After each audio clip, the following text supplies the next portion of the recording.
Assalamualaikum warahmatullahi wabarakatuh. Bismillah, alhamdulillah, wassalatu wassalamu ala rasulillah, wa ala alihi wa sahbihi ajma'in. Amma ba'du, mata kuliah metode pengajaran dengan pembahasan masalah belajar. Pengertian masalah belajar. Masalah adalah ketidaksesuaian antara harapan dan kenyataan. Ada yang melihat sebagai tidak terpenuhinya kebutuhan seseorang. Ada pula yang mengartikannya sebagai suatu hal yang tidak mengenakkan.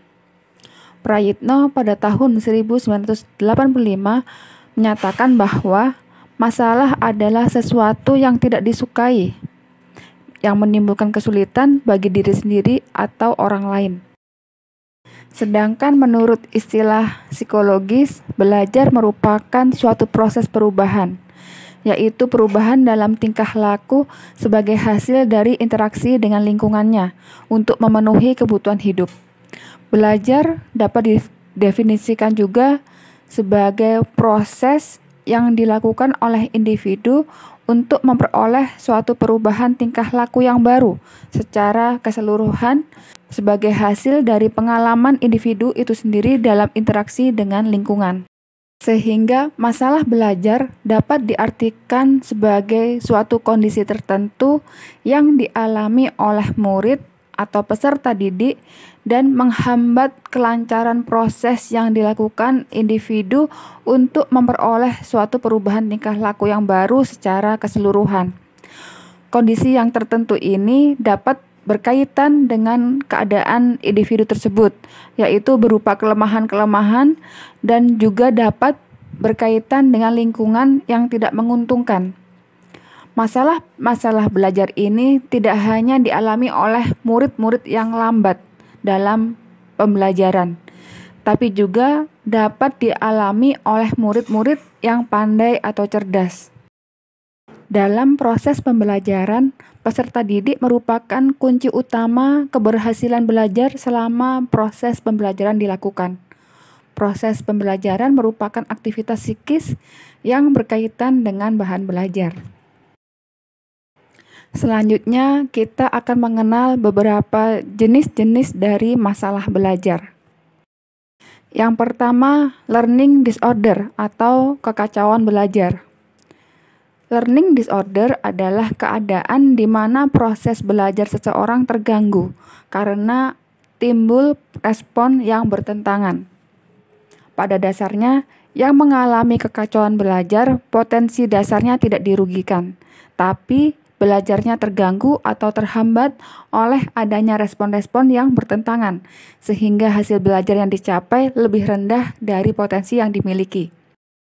Contohnya, ketika ada siswa yang sudah terbiasa dengan olahraga yang keras seperti karate, tinju, dan sebagainya, mungkin bisa jadi dia akan mengalami kesulitan ketika belajar menari, yang mana menari itu menuntut gerakan yang lemah gemulai.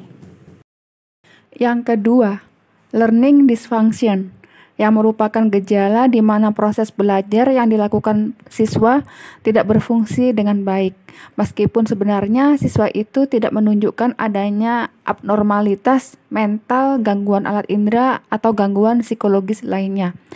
Contohnya ketika siswa yang memiliki postur tubuh yang tinggi, atletis, dan sangat cocok untuk menjadi atlet bola voli, tapi karena tidak pernah dilatih bola voli, maka dia tidak bisa menguasai permainan voli dengan baik. Jenis masalah belajar yang ketiga adalah underachiever, yaitu mengacu pada siswa yang sesungguhnya punya tingkat potensi intelektual yang tergolong di atas normal, tapi prestasi belajarnya tergolong rendah. Contohnya, siswa yang setelah dites kecerdasannya dan menunjukkan tingkat kecerdasan tergolong yang unggul, IQ-nya antara 130 sampai 140, tapi prestasi belajarnya biasa-biasa aja atau malah sangat rendah. Yang keempat, slow learner atau lambat belajar. Slow learner atau lambat belajar adalah siswa yang lambat dalam proses belajar, sehingga ia membutuhkan waktu yang lebih lama dibandingkan dengan kelompok siswa lain yang memiliki potensi intelektual yang sama. Yang kelima, learning disability atau ketidakmampuan belajar. Learning disability mengacu pada gejala di mana siswa tidak mampu belajar atau menghindari belajar, sehingga hasil belajarnya di bawah potensi intelektualnya. Masalah-masalah belajar, baik itu internal maupun eksternal, dapat dikaji dari dimensi guru maupun dari dimensi siswa. Masalah belajar bisa terjadi pada saat sebelum proses pembelajaran, ketika proses pembelajaran, dan setelah proses pembelajaran. Masalah belajar ini sering berkaitan dengan pengorganisasian belajar. Ada beberapa faktor internal yang menyebabkan masalah belajar, di antaranya karakter siswa, sikap terhadap pelajaran, motivasi belajar, konsentrasi belajar, kemampuan mengolah bahan ajar, kemampuan menggali hasil belajar, rasa percaya diri, dan kebiasaan belajar. Faktor internal yang pertama yaitu karakter siswa. Karakter siswa dipengaruhi oleh genetik siswa. Karakter siswa dapat dilihat dari kesediaan siswa untuk mencatat pelajaran, mempersiapkan buku, alat-alat tulis, atau hal-hal lain yang diperlukan. Namun, bila siswa tidak memiliki minat untuk belajar, maka siswa itu cenderung mengabaikan kesiapan belajar. Faktor internal yang kedua adalah sikap siswa terhadap pelajaran. Sikap siswa terhadap proses belajar, terutama ketika akan mulai kegiatan belajar, merupakan bagian yang penting untuk diperhatikan oleh guru, karena aktivitas belajar siswa banyak ditentukan oleh sikap siswa ketika akan mulai kegiatan belajar. Namun, bila lebih dominan sikap menolak ketika sebelum mulai belajar, maka siswa cenderung kurang memperhatikan atau mengikuti kegiatan belajar. Faktor internal dari masalah belajar yang ketiga adalah motivasi belajar. Dalam aktivitas belajar, motivasi individu diwujudkan dalam bentuk ketahanan atau ketekunan dalam belajar, kesungguhan dalam menyimak, mengerjakan tugas, dan sebagainya. Siswa yang memiliki motivasi belajar yang rendah umumnya kurang mampu untuk belajar lebih lama karena kurangnya kesungguhan dalam mengerjakan tugas.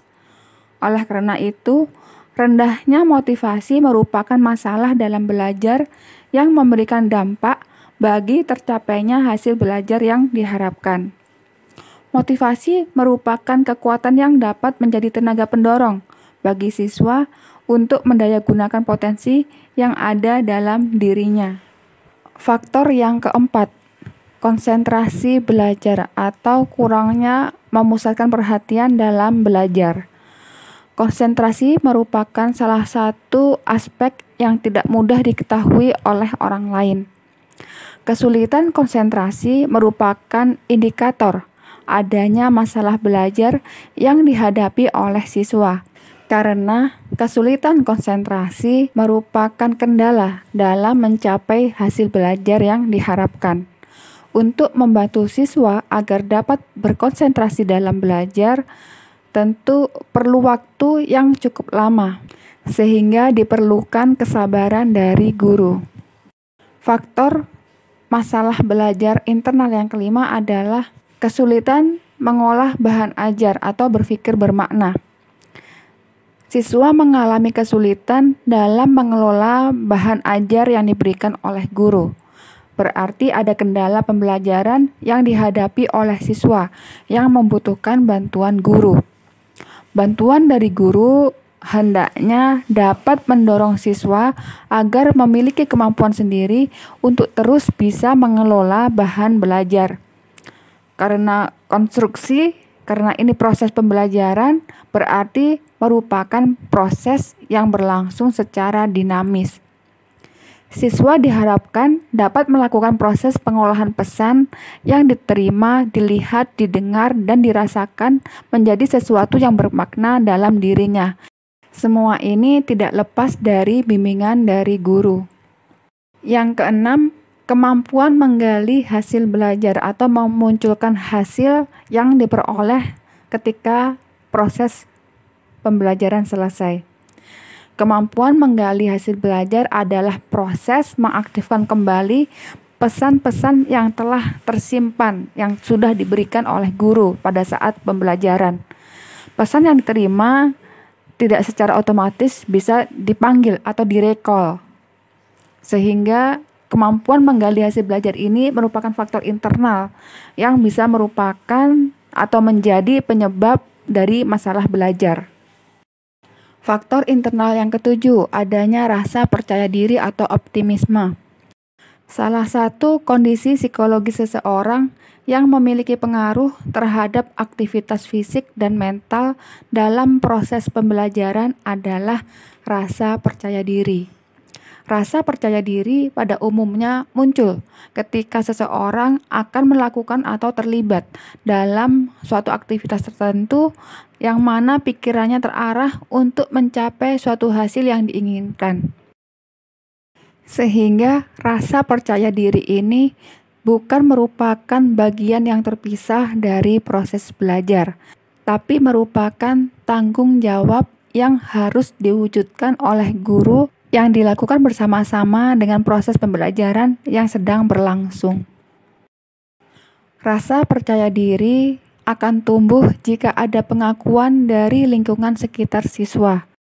Cara menumbuhkan rasa percaya diri diantaranya sering berprestasi, kemudian siap ketika akan melakukan proses pembelajaran, dan juga mungkin bisa ketika dia tidak sering dicela, maka dia akan tumbuh rasa percaya diri. Berbeda ketika siswa itu sering dicela, dibully ya, maka dia merasa tidak mampu, merasa buruk, sehingga rasa percaya dirinya rendah.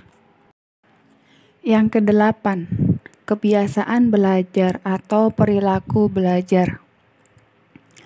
Kebiasaan belajar adalah perilaku belajar siswa yang tertanam dalam waktu yang lama, sehingga memberikan ciri dalam aktivitas belajar yang dilakukan. Ada beberapa bentuk kebiasaan belajar yang sering dijumpai, seperti belajar yang tidak teratur, daya tahan belajarnya rendah, belajar hanya menjelang ujian saja, tidak memiliki catatan yang lengkap, sering datang terlambat, dan sebagainya. Faktor internal yang ke-9, tingkat kecerdasan yang rendah. Walaupun tingkat kecerdasan seorang siswa bukan nilai mutlak dan berubah-ubah, ini bisa saja menjadi salah satu faktor penentu keberhasilan belajar.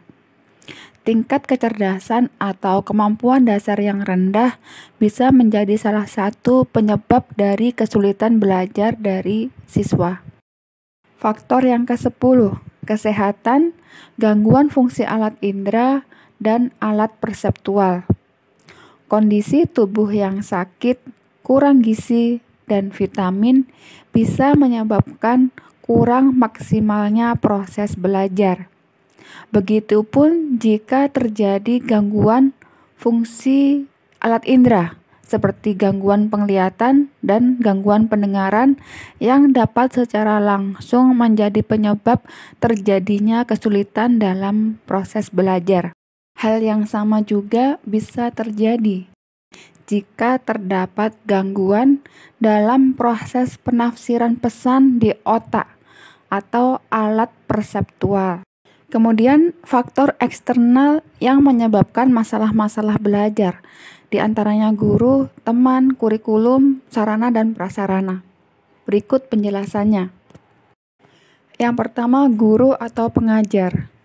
Guru harus mengembangkan strategi pembelajaran yang tidak hanya menyampaikan informasi, tapi juga mendorong para siswa untuk belajar dengan bebas dalam batasan-batasan yang ditentukan. Bila dalam proses pembelajaran, guru mampu mengaktualisasikan tugas-tugas guru dengan baik, mampu memotivasi, membimbing, dan memberi kesempatan untuk memperoleh pengalaman, maka siswa akan mendapat dukungan yang kuat untuk mencapai hasil belajar yang diharapkan.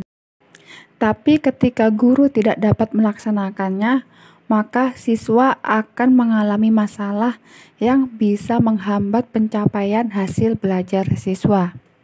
Menurut Lindgren, lingkungan sekolah terutama guru yang akrab dengan murid menghargai usaha murid dalam belajar dan suka memberi petunjuk jika murid menghadapi kesulitan dapat menimbulkan perasaan sukses dalam diri murid dan juga bisa memupuk keyakinan dalam diri murid. Dalam sehari-hari, guru yang memiliki penilaian yang positif akan ditiru oleh muridnya, sehingga murid-murid itu juga akan memiliki nilai yang positif. Jadi jelas, guru yang kurang akrab dengan murid dan kurang menghargai usaha murid, maka murid akan merasa kurang diperhatikan dan bisa menyebabkan murid itu malas belajar atau kurang minat belajar, sehingga murid akan mengalami kesulitan belajar. Keberhasilan seorang murid dipengaruhi oleh faktor-faktor yang berasal dari sekolah seperti guru yang harus benar-benar memperhatikan peserta didiknya. Faktor eksternal yang kedua yaitu teman atau lingkungan belajar.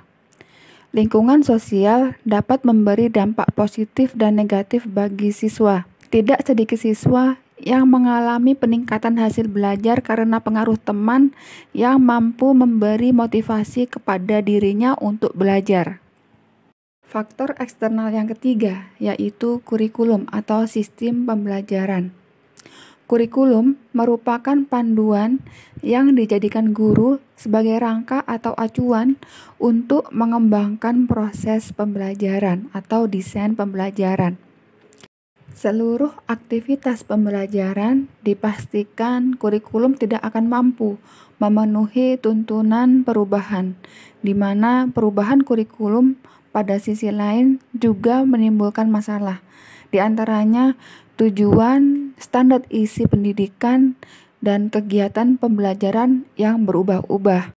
Faktor eksternal masalah belajar yang keempat adalah sarana dan prasarana atau faktor pendukung pembelajaran.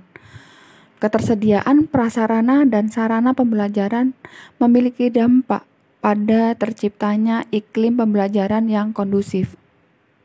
Terjadinya kemudahan bagi siswa untuk mendapatkan informasi dan sumber belajar dapat mendorong berkembangnya motivasi untuk mencapai hasil belajar yang lebih baik. Oleh karena itu, sarana dan prasarana menjadi bagian yang penting untuk tercapainya upaya mendukung terwujudnya proses pembelajaran yang diharapkan. Selanjutnya, bagaimana gejala siswa yang mengalami kesulitan belajar? Yang pertama, ditunjukkan dengan prestasi belajar yang rendah atau di bawah rata-rata yang dicapai oleh kelompok kelas. Yang kedua, hasil yang dicapai tidak seimbang dengan usaha yang dilakukan oleh siswa. Ia berusaha dengan keras tapi nilainya selalu rendah. Yang ketiga, lambat melaksanakan tugas-tugas belajar. Ia selalu tertinggal dengan kawan-kawannya dalam segala hal, misalnya dalam mengerjakan soal-soal latihan. Yang keempat, menunjukkan sikap yang kurang wajar, seperti acuh tak acuh, berpura-pura bohong, dan sebagainya. Yang kelima, menunjukkan sikap atau tingkah laku yang berlainan, misalnya mudah tersinggung, suka murung, pemarah, bingung, cemberut, kurang gembira, selalu sedih, dan sebagainya. Burton dalam Abi Samsudin tahun 2003 mengidentifikasikan siswa yang diduga mengalami kesulitan belajar. Hal ini ditunjukkan oleh adanya kegagalan siswa yang mencapai tujuan-tujuan belajar.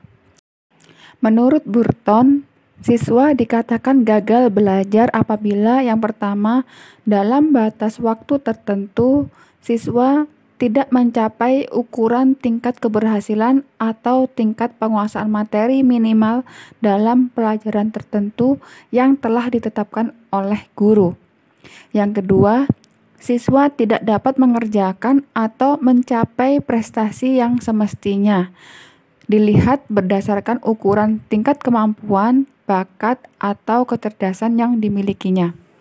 Siswa ini dapat digolongkan ke dalam underachiever. Yang ketiga, siswa tidak berhasil tingkat penguasaan materinya yang diperlukan sebagai prasyarat bagi kelanjutan tingkat pelajaran berikutnya. Siswa ini digolongkan dalam slow learner atau belum matang sehingga harus mengulang atau repeater. Kemudian cara mendiagnosa masalah belajar dan mengatasinya. Yang dimaksud dengan proses mendiagnosis adalah proses pemeriksaan terhadap suatu gejala yang tidak wajar. Diagnosis masalah belajar dilakukan jika guru menandai atau mengidentifikasi adanya kesulitan belajar pada muridnya. Diagnosis masalah belajar dilakukan secara sistematis dan terarah dengan langkah-langkah sebagai berikut. Yang pertama, mengidentifikasi adanya masalah belajar. Untuk mengidentifikasi masalah belajar, perlu seperangkat keterampilan khusus, sebab kemampuan mengidentifikasi yang berdasarkan naluri kurang efektif. Gejala-gejala munculnya masalah belajar bisa diamati dalam berbagai bentuk, biasanya muncul dalam bentuk perubahan perilaku yang menyimpang atau dalam menurunnya hasil belajar. Perilaku yang menyimpang juga muncul dalam berbagai bentuk seperti suka mengganggu teman, merusak alat-alat pembelajaran, dan sebagainya. Yang kedua, mentelaah atau menetapkan status siswa. Pentelaahan dan penetapan status siswa dilakukan dengan cara yang pertama, menetapkan tujuan khusus yang diharapkan dari siswa. Yang kedua, menetapkan tingkat ketercapaian tujuan khusus oleh siswa dengan menggunakan teknik dan alat yang tepat. Yang ketiga, menetapkan pola pencapaian siswa, yaitu seberapa jauh ia berbeda dari tujuan yang ditetapkan. Kemudian cara mendiagnosa masalah belajar yang ketiga, yaitu memperkirakan sebab terjadinya masalah belajar. Ada beberapa prinsip yang harus diingat dalam memperkirakan sebab terjadinya masalah belajar. Di antaranya, yang pertama, gejala yang sama dapat ditimbulkan oleh sebab yang berbeda. Yang kedua, sebab yang sama dapat menimbulkan gejala yang berbeda. Dan yang ketiga, berbagai penyebab dapat berinteraksi yang dapat menimbulkan gejala masalah yang makin kompleks. Bagaimana langkah mengatasi masalah belajar? Yang pertama, identifikasi masalah atau cari penyebab masalah. Caranya bisa dengan wawancara ke orang tua atau langsung kepada siswa, atau bisa juga dengan menyebarkan angket untuk mendapatkan data. Yang kedua, mendiagnosis masalah, menganalisa dan mengkodifikasi penyebab masalah. Caranya bagaimana? Caranya membandingkan dan menganalisis data yang diterima oleh guru. Yang ketiga, mencari alternatif solusi. Cari kemungkinan solusi secara bertahap yang bisa mengatasi masalah siswa. Yang keempat, tindakan perbaikan. Guru berusaha melakukan uji coba langkah perbaikan dengan memberikan arahan dan bimbingan. Yang kelima, dokumentasi. Masalah yang muncul ditulis dan digabungkan menjadi sebuah buku atau portofolio sehingga ketika ada masalah yang sama, guru sudah siap berbagai macam solusi untuk mengatasi masalah itu. Demikian materi yang bisa disampaikan pada kesempatan kali ini. Semoga bisa bermanfaat dan diambil faedahnya. Kita akhiri. Subhanakallahumma wa bihamdika asyhadu an la ilaha illa anta astaghfiruka wa atubu ilaik. Wassalamualaikum warahmatullahi wabarakatuh. Barakallahu fiikunna.